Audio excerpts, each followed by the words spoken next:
Olá, pessoal, sejam bem-vindos ao podcast do Jansen. A ideia é que a gente trabalha aqui muita mentalidade vencedora, alta performance, desenvolvimento pessoal e empreendedorismo. Eu quero agradecer imensamente a todos que acreditaram no projeto, têm se juntado a nós nessa carreira de desenvolvimento pessoal, avançando na sua carreira, na sua vida. Eu queria dar as boas-vindas desde já aos meus amigos Daniel e Fonseca, que me dando a oportunidade de estar aqui comigo hoje. São caras que eu vejo que, por serem militares, têm aplicado demais todo o conhecimento da caserna na sua vida pessoal, profissional. Fonseca. Daniel, Prazer, irmão. Irmão, obrigado. É uma honra. Talvez a gente tivesse alguns problemas ali de agenda, não ia dar certo, mas acabou que o piloto tá aqui. Saiu. Com vocês dois, saiu. Então, queria que vocês se apresentassem um pouco para nossa audiência. E vamos com tudo. Antiguidade ainda é posto, né? E jogou a responsabilidade, tocou a bola. E não vai passar a bola? Não. Satisfação enorme aí estar no podcast aí do amigo Jansen, né, camarada, que a gente vem nessa labuta aí já há alguns anos, mas para quem não me conhece, sou o Daniel Bob Lee, mais conhecido aí como Bob Lee no Instagram, mas Daniel desde a época aí da caserna aí que servi 8 anos, fui cabo da reserva não remunerada, né? Vale a pena lembrar, brincadeiras à parte. Mas dei baixa aí no EB, ano passado, agosto do ano passado, fiquei os 8 anos. E hoje empreendo, né? Vida empreendedora e filmmaker também, filmmaker militar, filmmaker operacional, do audiovisual operacional. Estamos inovando aí essa área do audiovisual operacional.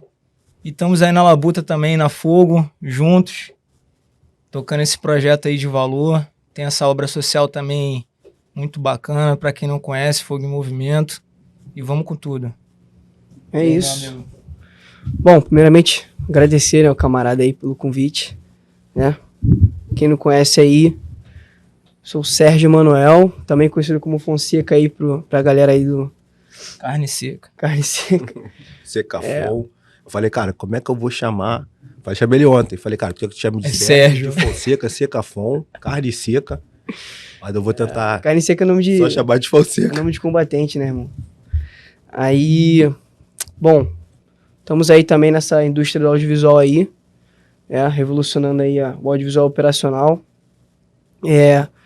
Também servi o exército aí durante 2 anos aí da minha vida aí, onde eu pude pegar e desenvolver a maioria dos atributos que me ajudaram a chegar até aqui hoje, né?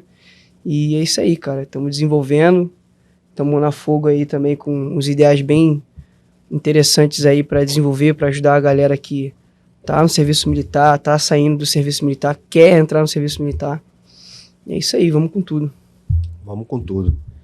Eu queria começar perguntando para vocês como é que foi essa transição da vida militar para o empreendedorismo.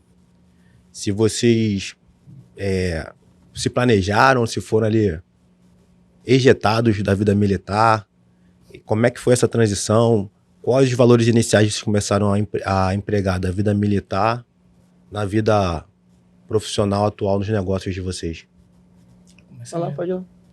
Então, cara, empreender é você decidir executar algo.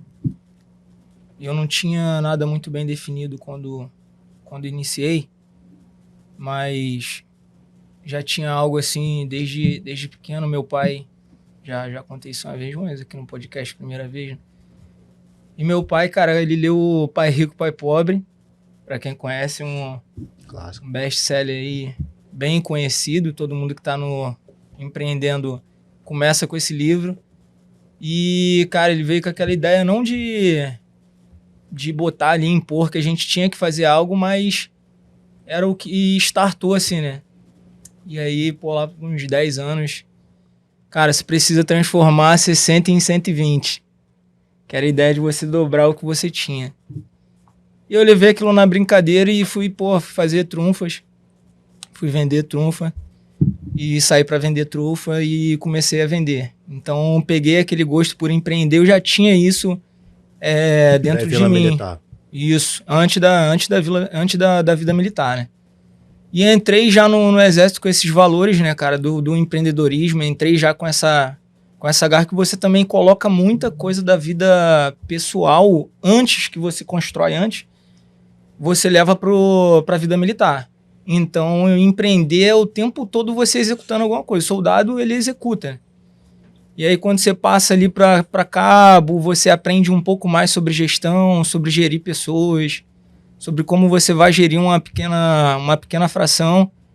E eu comecei a colocar esses valores em prática, né? Comecei a extrair, ainda não sabia muito bem o que eu queria, mas foi bem assim na época da 2018, quando teve a intervenção, que eu fui trabalhar com um capitão que era bem operacional, e o cara me forçava a ser além dos limites o tempo todo. O cara, tu precisa fazer alguma coisa, eu identifico que você tem alguns valores muito bons, que tu é um cara que se dedica. Sempre fui burrão, mas esforçado, né? Então o esforço, ele vence aí essa habilidade nativa aí que alguns têm, porque o cara cai na... talento. E isso, o cara cai na corda. Então eu tava o tempo todo ali me cobrando, e ele nunca queria uma tarefa normal, então ele sempre me forçou muito. E aí quando minha filha nasceu, ali quando a Alexandra já tava grávida, eu comecei a colocar isso, cara, preciso deixar alguma coisa para ela. E eu não tive na vida militar quem me impusesse isso, entendeu? Eu comecei a notar algumas coisas, caraca, meu irmão, daqui a pouco o tempo tá acabando, eu vou embora e não empreendi em nada, não fiz nada. E aí? Eu tinha isso muito forte, que eu queria que eu queria empreender, eu não queria seguir carreira, por mais que eu sempre gostei, mas eu não queria seguir ali na vida militar, até por alguns valores também que eu prezo muito, pela vida assim com a família, de estar junto e tudo mais. Ter tempo pra família. Ter tempo pra família. E aí, cara, eu comecei a me forçar a fazer alguma coisa. Tem que estudar, tem que fazer alguma coisa, em marketing digital, aí começa a estudar, começa aquilo sem saber pra onde ir, sem norte. Sem saber aplicar aqueles valores que a gente sabe, que é o ESA-1, que hoje faz muito sentido, né? A gente aplicando a técnica de negócio, quando você está perdido no mundo militar, ali você usa essa ferramenta no ESA-1, que é para selva, correto? Para se orientar. Então foi muito naquela questão assim de ir tateando, de nadando de braçada, né? Não foi ainda inicialmente, não, eu vou sair daqui, vou fazer isso.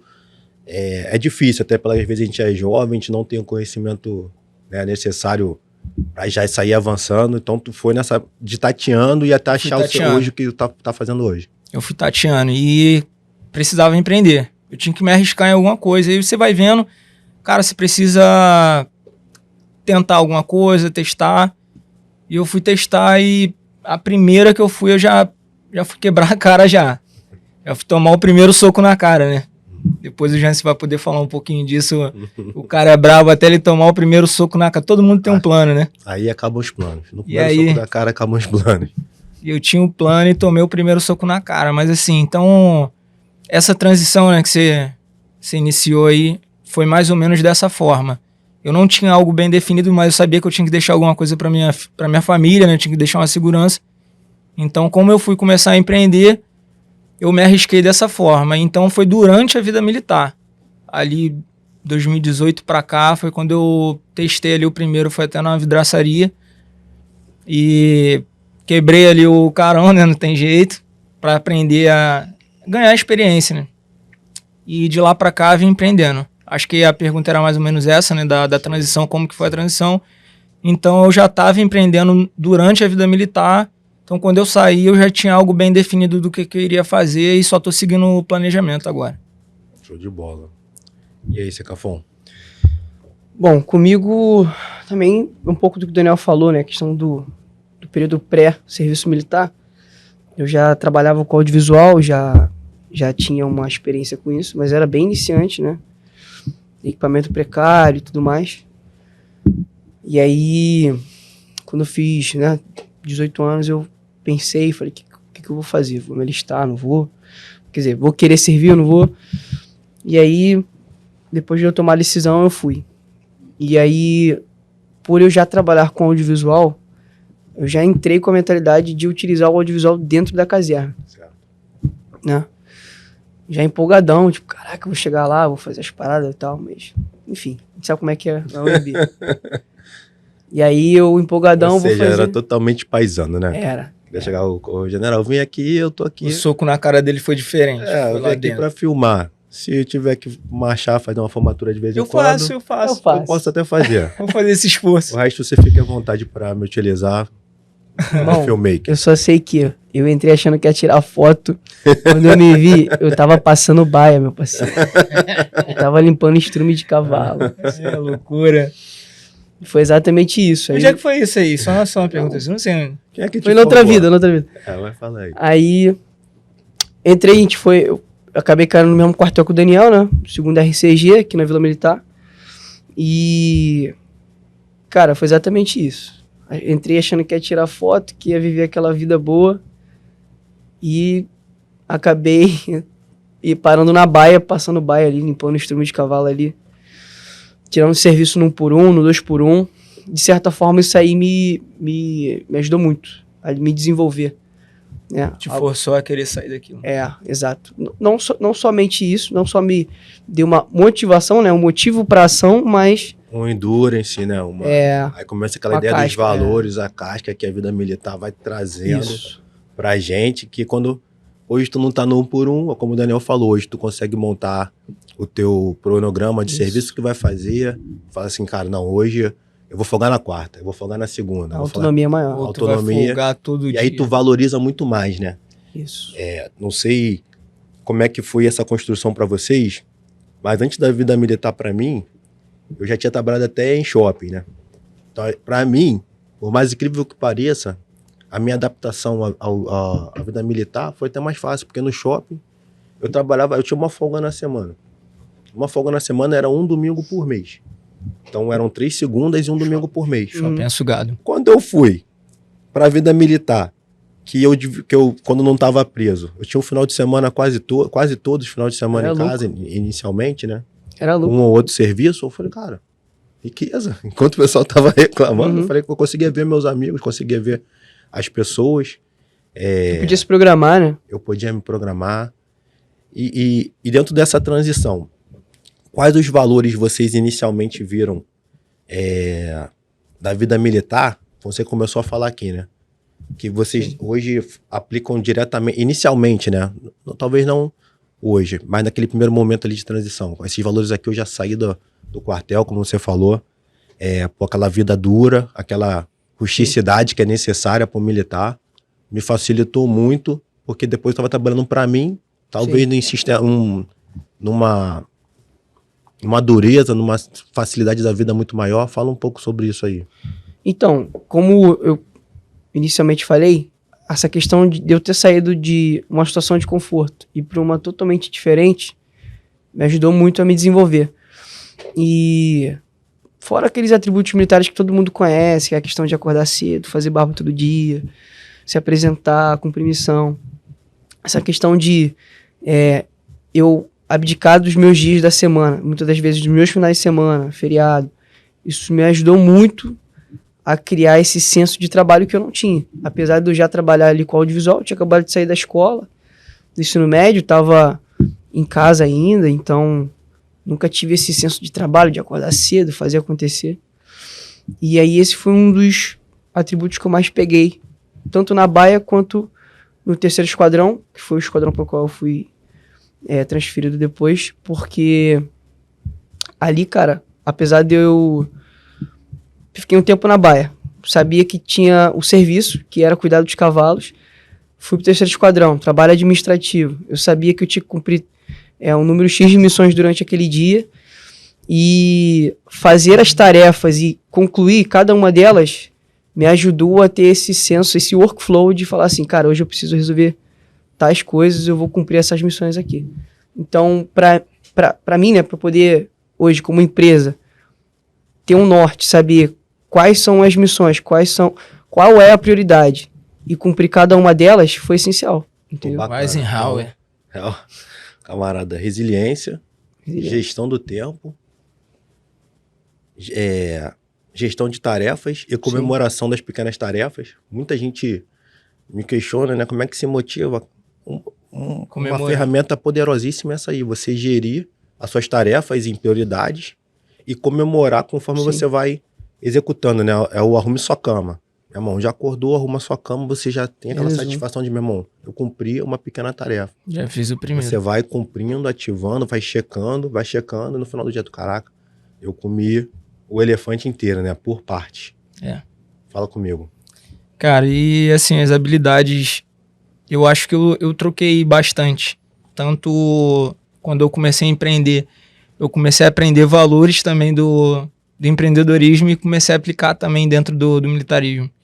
Então, depois que eu fui trabalhar na seção, que é a parte administrativa, aí eu comecei a utilizar os valores da parte empreendedora, como você ter uma gestão de tarefa mais otimizada, com auxílio de uma ferramenta aplicativo. E aí eu melhorei muito o desempenho do Furriel, que eu trabalhei ali durante algum tempo, e era só elogio e livre demanda. Porque o capitão sabia que a gente cumpria. Ele falou, ó, você vem, já estava nas últimas ali, a tua tarefa é só entregar a missão. Fora isso, tu livre demanda para tu resolver tuas coisas e tal. Então, se tu tiver uma forma de desenvolver isso à distância também, para tu conseguir correr atrás do teu, eu tive essa liberdade, né? Eu tive essa manobra ali. E eu colocava, muito Trello para falar e ia gerindo as minhas tarefas. Então foi algo que foi um duo, né? Era na parte empreendedora e era na parte da vida militar, gerindo tarefas. Então, assim, se eu fosse colocar alguma coisa que eu trouxe da vida militar, eu tanto levei quanto eu também extraí. O comprometimento sempre foi de pequeno também. Meu pai sempre foi muito chato com relação ao horário. Acho que vocês sabem um pouquinho disso, né? Então era algo que eu sempre fui muito exagerado com isso, cara. E pode ter me prejudicado, mas também me ajudou. Se eu tinha que estar 6 horas da manhã, 2 horas da manhã eu já estava na rua já para poder chegar às 4, arrumar as coisas e estar pronto às 6. Então, comprometimento, eu posso ter extraído de lá também? Sim, mas eu também já vim de casa com isso. Tem muita coisa que você já vai de casa para a vida militar e tem coisa que se você não tem, você vai sair de lá com isso. É muito dos valores da cultura da vida militar, na verdade vai ser lapidada, né? Se você já tiver, você vai ter uma vida militar mais fácil, você vai produzir mais. Olhando para o lado da liderança. Vou completar. Por favor. É uma parte assim que quando eu fiz o curso de cabo, eu não tinha esse feeling. Que era gestão de... Eu já sabia, eu tinha alguns valores poucos assim de gestão de pessoa, mas quando eu fiz o curso de cabo ficou bem mais visível, né? Destacou muito mais. Então eu tinha que lidar com as frações e você tem que o tempo inteiro contar o teu efetivo. Você tem que lidar com a parte... Aí você começa a colocar a liderança também nisso. E aí você começa a gerir. Então, assim, se eu fosse pontuar o que eu extraí da vida militar foi o espírito de corpo. Isso ficou muito forte, né? É algo nativo ali naquele meio. Você extrai, você já sai dali sem sombra de dúvida. Você cria uma turma. Você não tem em casa aquilo. Uma tribo, né? Entendeu? Você tem com teus irmãos ali e tudo mais, cara, mas lá é na guerra, mano. Tudo que tu passa de dificuldade, porque só a dificuldade, só a dor, ela gera aquela compreensão, então acaba estreitando os laços, né? E ali o cara tá sofrendo contigo, teu canga, todo mundo carrega um canga pra vida, todo mundo carrega aquele ano, porra, meu ano, qual foi teu ano e tal? Não, pô, meu ano é unido, meu ano é... Entendeu? Então... O espírito de corpo saiu muito forte dali. Eu acho que no empreendedorismo não tem. Não tem tanto quanto dentro da vida militar. Bacana. Então, era um pouco disso que eu queria saber de vocês. O quanto da formação da parte de liderança vocês têm conseguido aplicar e quanto essa parte de espírito de corpo, camaradagem dentro da empresa de vocês, dos negócios de vocês. Acabam trabalhando muito com parcerias, né? Por que eu digo isso? Eu concordo, a gente conversa muito sobre isso, né? A gente tem alguns amigos que estão aí na labuta no altos negócios, no empreendedorismo, e eles falam muito de algumas culturas de empresas que não conseguem aplicar. É um comendo o outro. É um tentando puxar o tapete do outro. A nossa experiência militar é muito ao contrário disso. O que leva operações especiais, assim, entrando um pouco a chegar lá no coração do... Exatamente. Por causa do É o espírito de corpo. O que faz uma fração pequena a cumprir grandes objetivos, chegar no coração do adversário, uma pequena fração lá que está em Israel, conseguir em algum momento combater um número de terroristas muito maiores, ou qualquer operações especiais do contrário também, do próprio terrorista contra uma força maior, é alguns princípios. Senso de espírito de corpo. Senso de espírito de corpo. Esse trabalho em conjunto, esse poder.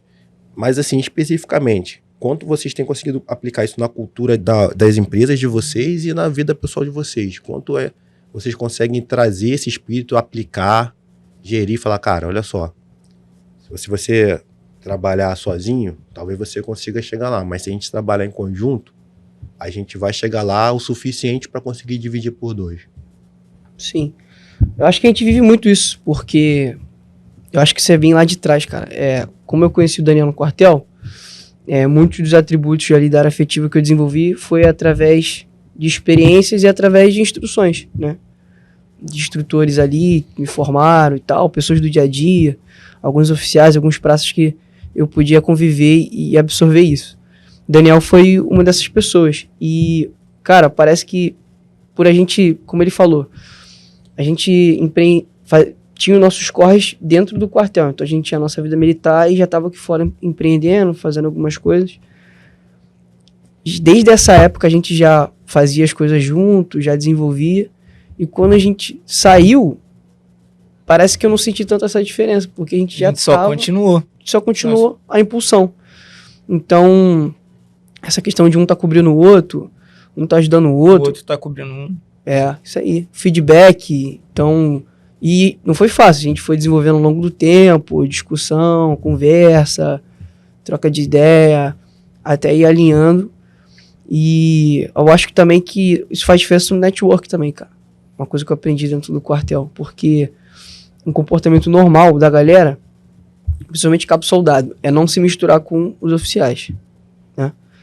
E eu via que isso aí era muito danoso, porque, pô, às vezes eu via que tinha um cara ali que tinha um conhecimento bacana e aquele conhecimento não era passado porque a galera não se misturava. Acho que vai um pouco da comunicação vertical, né? Isso. Até onde... Aqui fora é muito horizontal, dependendo da cultura da empresa. Sim, mas até onde isso era uma partia do comando ou partia mais da resistência? É uma cultura. Das equipes, das praças, né? Era um que não procurava o outro que não procurava um. Então, tinha um pouco dos dois. Tinha um pouco daquela altivez ali de, tipo assim, eu não vou me misturar com a galera, com os pares, subordinados. E tinha um pouco dessa cultura de que todo oficial tá querendo me ferrar, tá querendo me prejudicar. E aí eu comecei a tentar quebrar um pouco isso, né? Até porque eu comecei a trabalhar na BAE, eu via muito isso. Não tinha esse contato. O cara vinha ali, comandava e sumia. Agora, quando eu comecei a trabalhar numa área administrativa que lidava diretamente com o comando da unidade, eu tinha acesso direto ao coronel, todo dia ali, quase todo dia. Era uma missão diferente que ele pagava pra gente ali na seção. E eu comecei a quebrar um pouco disso. E comecei a trocar ideia com alguns oficiais, conversar e tal, expor as minhas ideias para ver eles entenderem que tipo de combatente eu era, que tipo de... por exemplo, eu trabalhava na seção de relações públicas, né? Que tipo de comunicador eu poderia ser ali, que tipo de função eu poderia exercer naquela seção. E tentar absorver um pouco disso, entendeu? Então eu trocava ideia com um, extraía um pouco, trocava ideia com outro, extraía um pouco. Hoje, isso faz com que mesmo depois, fora da caserna, eu tenho ali oficiais e praças que hoje eu troco ideia, me chama, tá sempre elogiando o trabalho no Instagram, enfim. Isso não cria aquela cultura de, né, esse não nivelamento da comunicação. Eu penso que, assim, acaba a gente se complementando, e aí a vantagem. A grande sacada é essa vantagem. Quando o topo da cadeia, né, do empreendedor, do gestor, ele consegue ouvir a ponta, de quem está lá na ponta, você consegue saber as dores desse camarada, e como o Fonseca até ressaltou aqui, você começa a entender melhor as habilidades que ele tiver, as facilidades que ele tem, e você consegue empregar melhor dentro das possibilidades cada operador, cada ferramenta, sim, por assim dizer. Meu irmão, se eu conheço o Daniel pouco, ele é o cara da filmagem. e eu tenho lá comandando uma comunicação social, meu irmão, talvez não seja o caso de eu colocar ele para atender o telefone. Se eu tiver alguém para atender o telefone. Certo? Não, posso colocar o Daniel gosta de falar, ele tem essa empatia, ele tem essa facilidade de captar as necessidades, os problemas das pessoas. Eu vou colocar ele para atender o telefone, para ele fazer as relações públicas ali, tá se relacionando, recebendo as pessoas quando elas chegam. E o Fonseca pode ser meu operador para estar ali, tá registrando, e aí de repente eu só complemento, pô, Fonseca, mas eu preciso também de alguém para ser o MC, em algum momento eu vou precisar. Ah não, pô, MC de repente até é mais fácil o Daniel mesmo, que ele já fala. Mas a gente consegue aplicar melhor as ferramentas, né? Aplicar melhor o operador. Sim. Quando tem essa troca. Eu acho que é muito danoso para qualquer instituição, organização, quando a gente não consegue aproximar. Sim. É exatamente isso. Só complementar aqui. Pode. E aí o que acontece? Quando a gente saiu, né? A gente criou uma base de networking, inclusive é por isso que a gente está aqui, muito boa, porque a gente já tinha uma comunicação eficiente. E aí vai do quanto a gente aplica, que é o que tá falando. Quanto que a gente aplica isso aqui no mundo fora, pode falar. Isso, exatamente. A gente aplica isso aqui fora no networking, porque a nossa forma de buscar, prospectar novos clientes, tá trocando ideia com possíveis parcerias aí, outras empresas. Cara, é essencial ter essa comunicação, essa... equipe. Isso aí. Equipe. Então, esse espírito de corpo que a gente aplica de lá de dentro, que a gente colocou aqui pra fora, a gente já saiu de lá com essa mentalidade de que a gente não vai fazer algo sozinho. Então, foi aí que eu busquei parceria, foi aí que eu procurei também entrar em contato, aí te mandei mensagem e a gente começou ali aquela troca de ideia, o pontapé inicial da Fugo, foi através disso. Eu tenho que fazer alguma coisa lá fora, obviamente, mas eu preciso de uma boa parceria. E porque eu já estava quebrando cabeça no empreendedorismo, e eu sabia que eu tinha... Olha só como é que é bom você linkar, né? Por isso que a gente tem a Fugo. Eu sabia que eu tinha uma ferramenta muito boa, que era o espírito de corpo, que aqui fora não tinha. Uhum. E para o meu negócio dar certo, eu iria precisar de uma boa equipe. Então eu falei assim, cara, quem é um cara com a característica de que não vai desistir de algo tão fácil? Aí eu parei fiquei assim e tal, aí fui começar a procurar. Esse tal de Jansen. Aí passo pelo Instagram do cara, uma postagem dele lá, era até uma postagem religiosa tua, que tu tava se batizando e tudo mais, e eu achei aquilo muito legal. E depois eu fui ver o cara, operador, operações especiais. Cara, operações especiais tem um valor muito forte. São os caras que não desistem. São os caras que vai lá e enfrenta o impossível e sem saber eles vão lá e faz. Então esse cara não vai desistir. Se eu conseguir convencer ele de que o meu projeto, o que eu tinha em mente para fazer é algo de valor, ele vai comprar a ideia e ele não vai desistir. E aí meio que foi assim que a gente já saiu de lá aplicando já esse espírito de corpo aqui fora. Então a gente aplica isso muito, né? Se fosse responder a pergunta do quanto que a gente aplica isso para tudo. Bacana. E então, vê se a gente concorda nisso. A parte do espírito de corpo que a gente é tão trabalhada, ela toca muito com o network. Network verdadeiro, né? Não ser interesseiro, mas realmente se relacionar com pessoas. É o que eu costumo dizer, nosso nome chega na frente. Porque a partir da hora que o Daniel lá atrás me procura, em algum momento começam a chegar informações do Daniel de como ele se relaciona com as pessoas. Sim. E aquilo, não, realmente é o cara íntegro, bom caráter, esforçado. Bonito. Aí é loucura. Nossa. Aí eu não tenho como. É muita loucura. Tinha que descontrair, cara. Aí nem a senhora dele deve achar isso. Mas vamos deixar. Que absurdo, cara. Que absurdo. Mas o que eu tô querendo dizer é... Por quê? Que eu avalio muito, eu penso demais numa situação. A forma da gente observar como as pessoas lidam com seus pares é tudo para você distinguir do que aquela pessoa é. Vamos lá. Quando a gente olha para cima, uma hierarquia militar, tem uma relação de poder, para cima e para baixo. Então, eu sempre olho com atenção. Por quê? Porque às vezes tem um Deus queira que eu nunca faça isso, mas tem um puxar-saquismo pra cima, tem um puxar-saquismo pra baixo, tem um não saber lidar com as hierarquias, então você às vezes aperta demais, porque acha que o cara não tá sabendo, você não tá se comunicando bem, o cara não tá executando o que Sim. você espera, e você já fica aquela cultura de, meu irmão, o subordinado só quer lesar, o subordinado só quer se escamar do serviço, o superior olha pra cima, pô, o superior não consegue entender o que a ponta tá passando, e ficam essas relações. Nos pares a gente meio que zera isso. Sim. Eu penso que a minha carreira começou bem na academia, porque eu comecei a trabalhar isso comigo. Falei, cara, Horizontal. a horizontal. Se no meu horizontal você tem um bom relacionamento, eu acredito que dentro da minha turma, como você falou, né, essa questão da turma é muito forte dentro do militar, eu tenho um bom relacionamento com todos, ou boa parte, mais de 90%. Então, isso acaba levando, né? Eles já acabam sendo pessoas que vão levando para fora e vão levando o nosso nome, Sim. vão ajudando a multiplicar essa questão do network, a aumentar essa teia. Como é que vocês veem essas relações aí? Vai muito do que você falou, nosso nome vem na frente. Então, acredito que eu vou até pular um pouco algumas coisas aqui já que o Jansen deve perguntar, mas vai relacionar um pouco com o teu comportamento moral, o que você já faz antes, de como que é você no trabalho, de como que é você com outras pessoas, de como que é você principalmente com subordinado, de como que é você com alguém que está sobre a tua autoridade, né? Se você abusa dessa autoridade ou não, se você é um cara íntegro, honesto.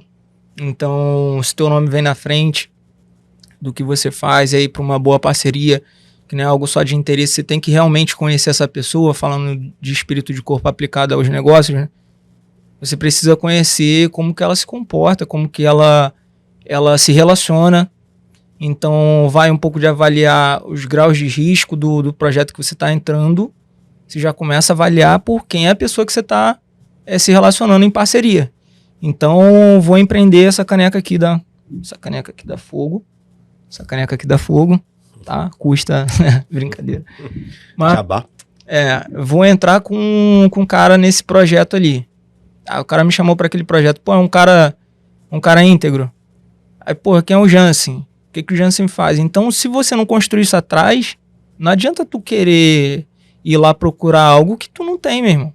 Eu vou lá exigir um quadradinho que eu não faça as abdominais pra ter, entendeu? Então é a mesma coisa, tu vai exigir tu vai procurar um currículo em você que você não construiu, de moral, de ética, antes de você construir o teu nome, né? Aquela história, nada grita mais na sua oratória do que o seu comportamento. Então, não adianta, cara, a gente vê alguns casos de grandes oradores, pessoas com alto poder de convencimento, mas quando você olha para a história do cara, não bate. E aí só cai quem quer. Só cai quem quer. É opcional. Sim. Então, basicamente aí que a gente tá puxando lá de trás, né? Para você ter uma boa parceria, para você ter uma equipe sólida, você precisa conhecer a integridade daquela pessoa e, obviamente, se ela é de fato, ela não vai precisar falar aquilo. Pessoas vão dizer sobre ela e vai gritar, não tem jeito. Então vem comigo, me diz o seguinte. Em relação às adversidades, a comportamento resiliente que se espera de um militar, tem algum fato, alguma situação ou experiência, enfim, que vocês queiram destacar, que vocês possam compartilhar de aprendizado na Vila Militar, que vocês aplicam hoje? Eu digo, não sei, acho que ficou claro, né? Ficou. Cara, eu acho o seguinte, tem bastante história, né, cara? Muita história aí, Daniel. Um ano só de exército, o cara já tem adversidade pra dar e vender. Cara, né? Tem isso e fazer Parabéns aos forma. Qual o ano da turma? 2014, 2020. Parabéns aos senhores instrutores, porque proporcionaram tamanha habilidade para esses jovens recrutas. É isso. E aí, uma coisa que é interessante destacar a questão do... Aí eu já vou falar por mim, Daniel, pode falar por ele também. Essa questão de lidar com situações sob pressão, com baixa compressão do tempo ali. Porque como eu trabalhava numa seção de comunicação social, às vezes surgia uma missão de, tipo assim, tava até comentando com ele essa semana. Cara, a gente precisa enviar um convite, disparar um convite aí de uma festa que a gente vai fazer para todos os coronéis de cavalaria que já serviram o regimento André de Neves. Aí eu, pô, beleza, vamos fazer isso aí. Mas como é que eu vou entrar em contato com um cara que não usa telefone, só usa telefone fixo? O cara recebe carta ainda. O último endereço registrado é de 2005. Fax. A cavalo, meu. Aí, mas é bem isso aí. Cara, se vira, a missão tá aí, tem que cumprir. Então, às vezes, a gente tinha um horário apertado para cumprir, em cima da hora. Uma cultura não tão legal, talvez, que né, a ideia é sempre observar e reter o que é bom. Essa questão de fazer as coisas em cima da hora era comum pra gente lá, então trabalhar com uma baixa compressão de tempo e tem que cumprir aquela missão o mais rápido possível me ajudou a desenvolver isso aí. E aí, geralmente, acontecia boas histórias durante essas missões, de você você tem uma missão impossível ali pra cumprir. E essa semana eu tava até comentando dessa história, que eu tive que acionar todos esses coronéis aí, não tive auxílio de ninguém, de nenhum superior, de nada. Ó, irmão, ninguém vai embora até concluir a missão. E aí, cara, dei meu jeito. Fui pra rua, falei, sargento, posso ir pra rua então? Vou dar meu jeito. Ele, tá contigo. Aí eu fui pra rua, irmão, comecei a bater em outras unidades que poderiam ter uma lista ali e tal, consegui. Fui pedindo um ao outro, comunicação, networking com um com o outro, mandando mensagem. Isso aí. Aí consegui safar ali, né? Sargento, se ele ver esse podcast, ele vai até ficar sabendo disso agora. Eu safei a missão muito mais rápido do que eu deveria. Deu golpe. Aí eu falei assim, cara, esses caras estão me martelando, sabe o que eu vou fazer? Vou falar que ainda não cumpri a missão. Lá vem o golpe. Aí eu beleza. Pô, morava perto do quartel, né? Eu falei assim, cara, tô nem aí, vou chegar em casa tranquilo mesmo. Falei, pô, certo, ainda não terminei não. Golpista. Meu irmão. Caraca, irmão, ninguém ia pra casa. Tem que ter chicote, por isso tem que ter chicote. Ninguém ia pra casa. Aí quando deu umas 7 horas, eu finalizei a missão, né? Ó, pessoal aí do Ano do Fonseca que ficou aquele dia lá por causa dele, já procura, entendeu? Aí... Manda aí que eu vou mandar o endereço. Aí foi isso, cara, assim, mas tem muita história, cara, muita história aí de, como tu falou, resiliência, que ajuda a gente a desenvolver muito aí essa parte de não querer desistir, de estar sempre persistindo. Mas aí, Daniel, tem alguma história boa aí pra contar? Nessa preparação, pode pontuar. O que acontece? Eu acho que mata até um pouco da charada, já abrindo pro Daniel responder também. Muito da garotada que procura a gente no Instagram ou nas redes sociais em geral, elas perguntam sobre isso, né? De como lidar com pressão.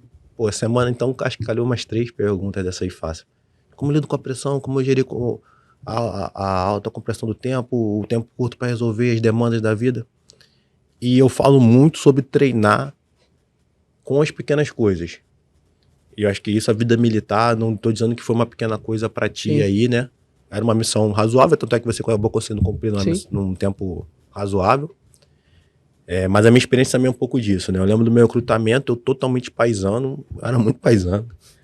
Acho que minha mãe, coitada, ela já falou, né, mais 3 vezes assim, falou, meu filho, eu achava que você não ia se adaptar. Não ia, aquela cria não ia vingar. Não ia.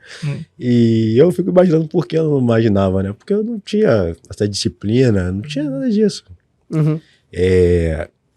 Mas sempre fui rústico, né? Sempre gostei da aventura. Essa aí parte eu já tinha essa questão de me testar. Ok. Mas em determinado momento, eu lembro da gente na adaptação ali, ser liberado, sei lá, 2, 3 horas da manhã pra estar pronto às 5, aquela coisa toda.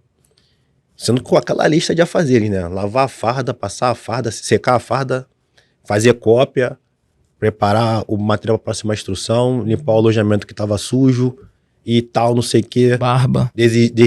Fazer a barba, decidir se ia dormir na cama ou não, porque se dormisse na cama ia ter que levantar mais cedo para poder fazer a cama. Eu preferiria o chão, cara. Na verdade, eu acho que eu dormi no chão por umas 2, 3 semanas, comecei a utilizar a cama, acho que já tinha mais de um mês de curso. E nunca tava bom.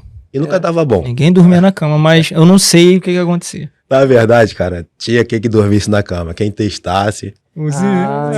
Sempre tem. Mas eu acho que eu lembro assim, dessa noite especificamente, bem no começo, e de olhar pro meu Kanga, 09, 010, e eu olhei isso no recrutamento para entrar na academia. E eu falei, cara, 09, o que eu faço? Tipo assim, abri meu armário, as coisas caíram. Imagina o nível de organização de quem era paisano, né? Então, cai meu armário, as coisas caindo assim, tudo assim, pensando naquelas 20 atividades que tinha que fazer em 2 horas, entre querer dormir também, que é o que o corpo pede.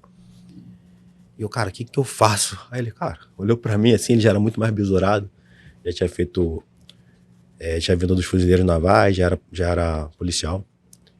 E ele, cara, tranquilo, faz uma coisa de cada vez. E às vezes eu falo isso pras pessoas, né? Não sei o que, tá abafado. Eu falei, cara, para. Lembra de respirar. A primeira coisa que tu faz, respira. Senta, água, se acalma, observa. Escalona o que é mais importante. Urgente. O que é urgente. O que tem que ser cumprido da melhor forma possível, o mais rápido possível. E o que, infelizmente, não der. Então, o que eu levo de aprendizado dessa noite em especial é lidar com a adversidade, trabalhar com a alta pressão. Sim. E depois nas pequenas coisas, né? Talvez da minha punição ali na época, ainda mais no recrutamento, nem ficava preso ainda, era pagar flexão pra caramba. Em geral, nunca tava bom, sempre tava... Porque é difícil tu atingir as demandas e quando tava bom, alguém não tava, e aí todo mundo pagava. E aí você começa a trabalhar esse espírito de corpo, porque um dia você não tá bom, outro dia o outro tá. Sim. E aí começa essas ideias de um cobrir o outro, cobrir um, você trazendo cada vez mais para sua vida pessoal. É um pouco disso, né? É um pouco que você traz também nessa carga? Você diz das adversidades ali. Exato. Que passei, cara, eu tenho uma virada de chave assim muito clara de quando foi um momento mais assim abafado que eu vivi. Foi de 2018 para cá. Aquilo ali me forçou muito, né? Então, como eu falei, trabalhava com um capitão que o cara era muito inteligente. Então tava sempre me forçando. Fonseca contou aquilo ali, eu fui trabalhar no PC dele como ordenança. E aí, como falei também, pô, burrão, mas esforçado. E o cara, pô, me mostrou uma tela lá cheia de gráficos. Falou assim, cara, eu quero o esquadrão assim. Que tu controle tudo. Que tenha a quantidade de missão que a gente já fez para qual unidade que a gente mais presta apoio. Qual a missão que é mais solicitada, quantos militares nós temos e qual é o mais padrão em relação a TAF, em relação a TAT, em relação a tudo. Então, e por quê? Porque ele queria, quando o cara chegasse na mesa dele com alguma reclamação daquele cara, ele queria abrir o computador, entrar lá no Excel lá que eu teria preparado, né? E ele acessar a ficha daquele cara com tudo, para ele saber como que ele iria julgar aquele cara. E na minha cabeça estava vagando. Falei, como é que eu vou fazer isso, meu irmão? E porque as outras coisas, cara, assim, não é que foi fácil pra mim, mas eu já vivia isso em casa. Entendeu? Então, essa questão de alta compressão do tempo, que é você fazer uma tarefa muito difícil, eu já vinha treinando, rapaz. Pega a visão. Ou bota a garrafa pra encher, aí vai no banheiro correndo e tal, e daqui a pouco se eu não voltar a tempo de trocar a garrafa, eu vou morrer. E aí você começa com esses treinamentos pequenos, brincadeira, mas sempre tinha uma demanda. Em casa sempre tinha uma demanda. Eu chegar, tal coisa tem que estar pronta, e senão, pô, não vai, vou tirar isso aqui teu, vou tirar aquilo. Era castigo, a gente tá acostumado com isso, então a gente sempre foi de cumprir. Meu pai falava 2 coisas assim, ó. Existe 2 formas de você aprender. Ou é na prática ou é na teórica. Ou você vai aprender eu falando o que tem que ser feito, ou você vai viver com a prática. Muitas das vezes a gente testava o sistema, então tinha que viver com a prática. Mas enfim, parte de não dormir, a parte de correr, de fazer barba e tudo mais, aquilo ali pra mim era tranquilo. Não era o pior dos mundos. Mas chegou essa época que teve uma missão superior, que era gerir o esquadrão ali por um todo, através de um programa. Fazer um parêntese, meu irmão. Pode.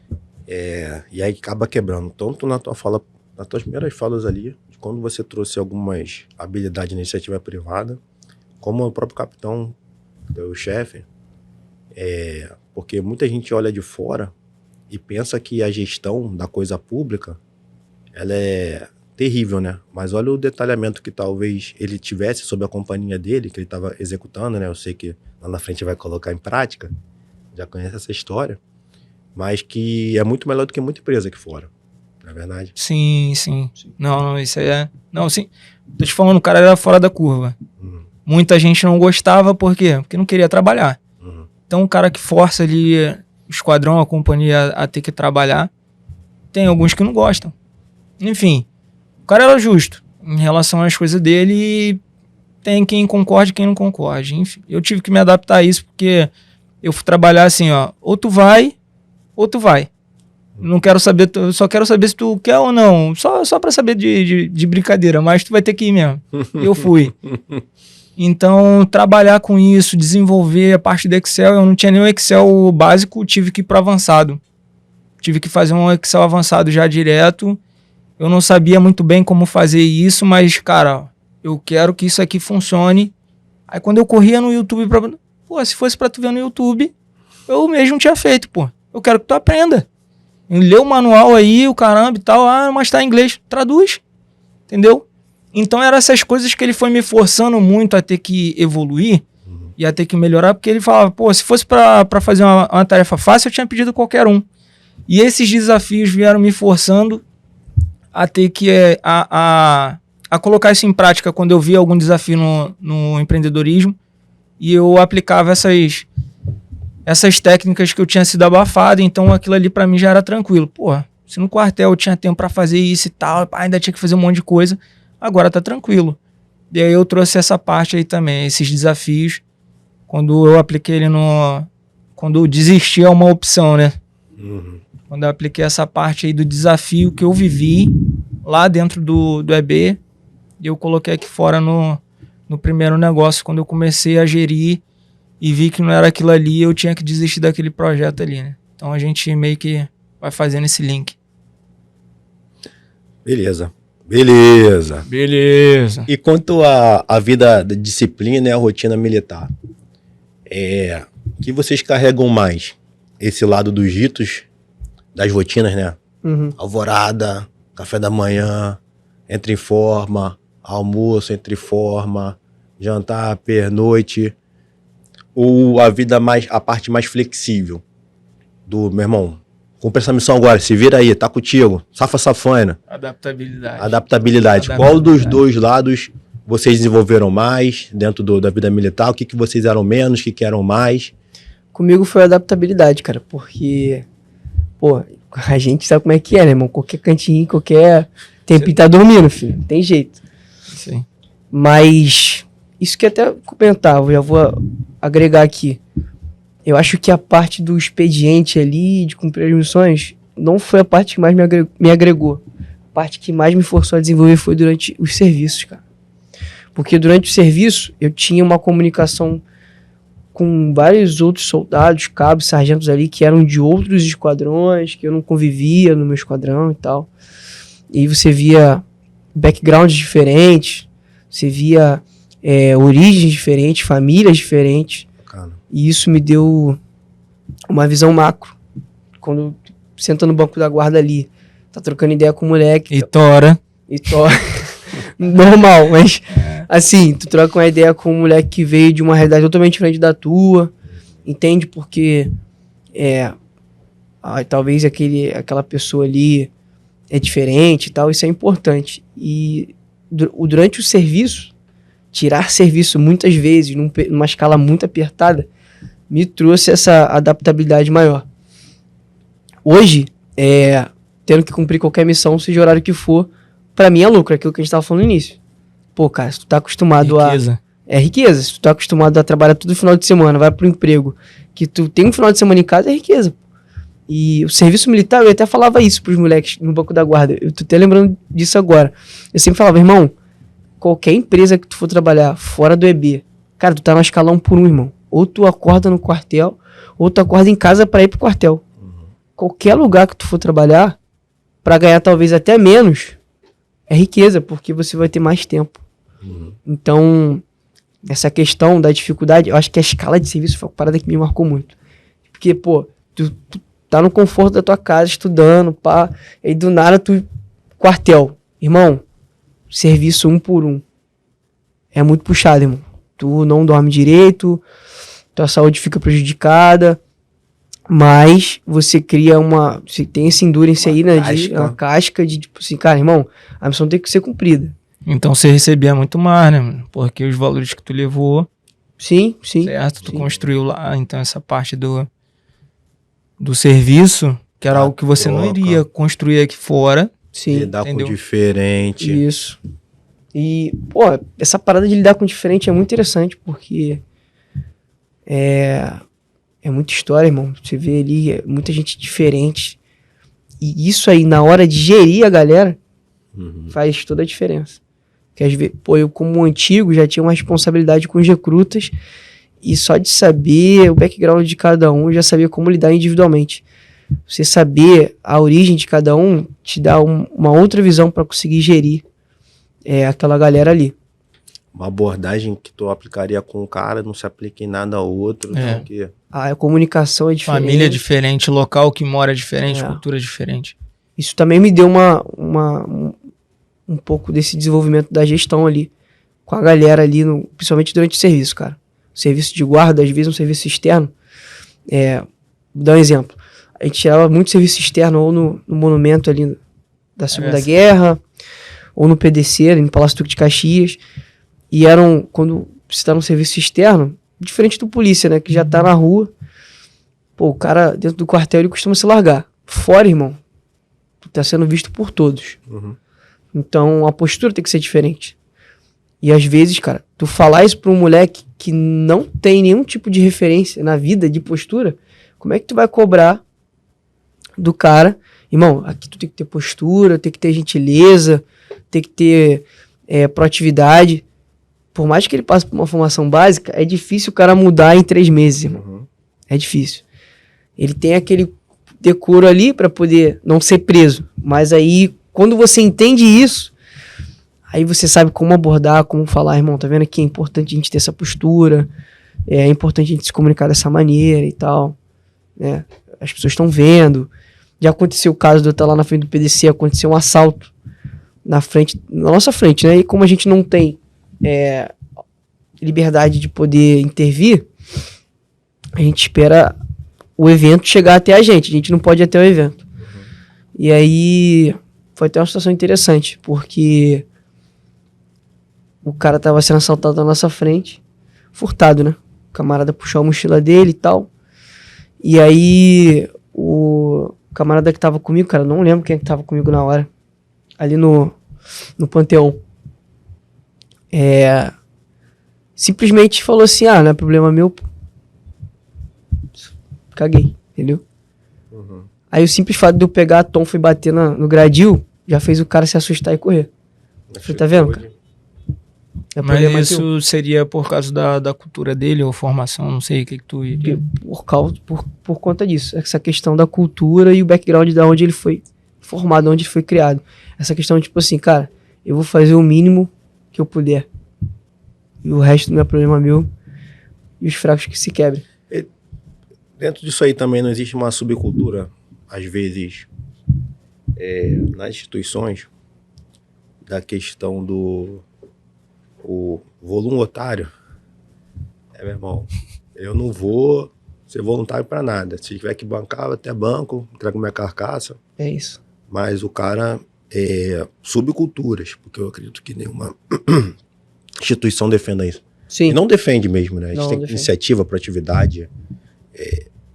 São marcas que eu noto todas, já tive tanto nas carreiras militares, federais, quanto estaduais, já vi algumas. Existe muito essa cultura da iniciativa, da proatividade do recruta. Mas eu acredito também que tem um pouco de subcultura, porque também é uma vida doída, né? Então tu já tá na escala 1 por 1, e tu ainda é voluntário pra ir numa formatura, aí o cara, pô, meu irmão, tu é Exatamente. algum boboca? Tu ainda vai bancar essa etapa? Aí tu fica na cara, não, só vou quando for escalar. E aí o cara às vezes começa a se poupar demais. Sim. Ele não consegue mensurar a hora de se poupar por questão de cumprimento da missão, né, para executar a missão da melhor forma possível. E ele acaba tentando lesar o sistema. Sim. É um pouco disso, não? É um pouco disso, sim. E essa subcultura vai passando de geração, é geracional, né? No ano do Daniel, eu tenho certeza que em 2014 o rigor era muito mais exigido ali, né? As coisas vão mudando, os anos vão passando e isso vai passando de geração ano após ano. Então, é normal você ver o recruta se espelhar no antigo. E se o antigo é o cara que quer lesar o sistema, o recruta vai falar assim, irmão, por que eu vou me matar de ser proativo se, posso ficar tranquilão aqui, se eu posso ser muito. Então, eu acho que é uma subcultura que existe. Isso existe em todas as instituições, mas assim, na que eu vivi, eu sempre via isso, sempre via a galera se poupando. Na verdade, esse é o caminho natural. A galera já queria se poupar, não queria... Enquanto eu tentava quebrar um pouco isso, de falar assim, cara, se tu souber a hora certa de atuar e a hora certa de se poupar, tu vai ter um benefício muito maior do que só ficar... E isso era notório. Sempre pegava os indicados para fazer o CFC e o curso de sargento temporário, /T, tu via que era justamente esses moleques que se mais desenvolvia, que sabia a hora certa de se poupar e a hora certa de atuar. Eram bem vistos, porque eram cumpridores de missão, sabia a hora certa de, não, aqui dá pra eu me resguardar, aqui dá pra atuar. Era sempre quem mais se destacava. E aí a gente não tá falando do cara que é o puxa-saco, que só faz pra aparecer, não. Não. É porque eu acredito, e aí com conversas que eu já tive com vocês, que provavelmente esse cara que tava se poupando, na hora que tocava o fora de forma, ele ia ali pra uma baguncinha na esquina. Sim. Ele já esticava pro final de semana pra uma outra bagunça, então ele tava gastando energia do que não devia, né, ou talvez não seja tão proveitoso, né, porque a gente defende muito, eu falei isso com o Daniel outro dia, cara, acho que as pessoas têm que ter seu lazer, você tem que descomprimir, tem que estar na tua base ali, né, vida religiosa, espiritual, a tua família, amigos, tu ter um hobby, é importantíssimo. Mas o cara tem que entender que em qualquer lugar, na maioria das instituições, na verdade, que existem hoje, maior parte do tempo do nosso dia está no nosso trabalho. A gente é o nosso trabalho, por assim dizer, né? Por definição, né? Quando eu chego em algum lugar, me apresento, tudo bem, não sei o que, quem você é? Eu falo, eu sou Jansen, engenheiro. Eu sou Jansen, professor, sou Jansen, operações especiais. Sim. Então, mas o cara quer, em vez de depositar sua energia no que ele pode vir a ganhar mais, receber mais, ser reconhecido profissionalmente, ele quer só foca no escape. Ele não negocia, ele não posterga a recompensa, né? Se nivela Aquela por coisa, baixo. Né? Se nivela por baixo. O cara tá sempre, meu irmão, não, recompensa. Meu irmão, corri agora, tive que correr 5 km na corrida do quartel. Assim que eu chegar no quartel, vou na cantina e vou comer um donut gigante, um cheeseburger e repor 3 vezes a caloria que eu comi. O cara fala assim, não, cara, ele não consegue, meu irmão, vou segurar minha onda, no final de semana eu como. Vou segurar minha onda, no sábado eu vou passear com a minha namoradinha. Sim. Eu vou segurar minha onda, vou dar uma estudada na minha hora de descanso. E no final de semana, vou pegar uma praia, se tudo der certo. Que entra a autoliderança, né? Autoliderança. Porque, normal, cara. O normal do militar hoje é justamente não ter esse controle emocional. Porque ele só quer recompensa, como tu falou. É recompensa o tempo todo. E ele não sabe gerir as emoções dele e não sabe negociar a longo prazo. Tudo é para agora, para depois não. Então, se ele soubesse o benefício que ele ia ter no longo prazo, se ele trabalhasse, focasse mais nas coisas dele, financeiramente, cara, a falta de autoliderança, uma das áreas que mais é refletida dentro da vida militar é a área financeira. É o cara que se estrepa todo porque não sabe controlar as finanças, não sabe investir da maneira certa. E o que acontece? O cara acaba, ficando com a vida financeira destruída, fica com a vida financeira quebrada. E por conta disso, ele não tem um benefício. Eu já vi, a gente sabe a história de gente que sai do quartel, irmão, com a mão na frente e outra atrás. devendo ainda. Devendo